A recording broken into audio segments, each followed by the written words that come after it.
ఈ సినిమాకి ఏంటంటే స్క్రిప్ట్ అనేది గొప్ప కదా, అదే ఆయన చెప్పింది, అది అయిపోతే అయిపోయినట్టు. స్క్రిప్ట్ ఎంత కష్టపడి ఎంత వర్క్ చేసి దాన్ని ఎన్ని వర్షన్స్ హీరోతో కూర్చుని వాళ్ళు చేశారో, ఒక సెట్ను 3 సార్లు మళ్ళీ సెట్ అంటే ఇది ఈ సెట్ కాదు, 20 ఎకరాల పొలం మనం పనిచేసాం, 20 ఎకరాల పొలాన్ని 40 ఏకర్స్ ఇంతవరకు ప్రపంచంలో ఏ సినిమా రాదు. We're proud of it. 40 ఏకర్స్లో వేసినటువంటి రకరకాల పంటల సెట్ని 3 సార్లు for corona, for you know season మారిపోయిందని. సో అంటే సెట్తో పాటు నిజంగా వ్యవసాయం చేశారు, నిజంగా కల్టివేషన్ ఒరిజినల్గా చేశారు.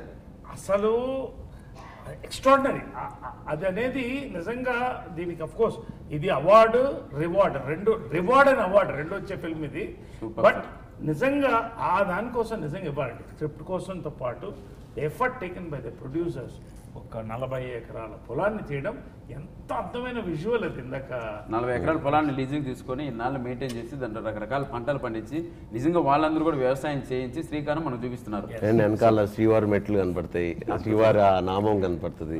మన పొలంలో షూట్ చేసినప్పుడు చుట్టూ కొండలు అండ్ విజువల్ ట్రీట్ కూడా. అసలు యువరాజ్ ఎంత బాగా చూపించాడు అసలు, అంటే మొత్తం అసలు మనం షూటింగ్ కూడా ఎంత బాగా చేసుకున్నాం. కరోనా టైంలో అసలు భయం లేకుండా ఎందుకంటే పొలాల్లో ఉన్నాం, బయట ఓపెన్ ఎయిర్ రాదు కదా. సాయంకాలం కూడా భజనలు చేసాం. అదే కోవిడ్ తర్వాత ఏంటంటే జనాల్లో మొత్తం మార్పు వచ్చేసింది, కొత్త రియాలిటీకి దగ్గరున్న సినిమాలు వాళ్ళు అప్రోచ్ అవుతున్నారు. ఫర్ ఎగ్జాంపుల్ దానికి మనకి ఇప్పుడు వస్తున్న సక్సెస్ రేట్ మన తెలుగు సినిమా ఇండస్ట్రీలో క్రాక్ కావచ్చు, నాంది కావచ్చు, ఒక కాన్సెప్ట్ ఓరియంటెడ్ సినిమా అంత మంచి పేరు వచ్చింది. ఉప్పెన కావచ్చు, ఉప్పెన అసలు కాదు ఎంత పెద్ద బ్లాక్ బస్టర్. సో ఈ సినిమా ఒక కొత్త పాయింట్తో పాటు ఎంటర్టైన్మెంట్ ఎమోషన్తో పాటు 20 అంటే మీరు చూస్తున్న 2 గంటల 10 నిమిషాలు వాట్ ఎవర్ ద టైం, ఒక అందమైన విజువల్ ట్రీట్, ఒక పెయింటింగ్ లాంటి ఒక లొకేషన్లో జరుగుతుంది. That is a very beautiful విజువల్గా. కోవిడ్ తర్వాత చాలామంది బయటకు వస్తున్నారు ఇప్పుడే.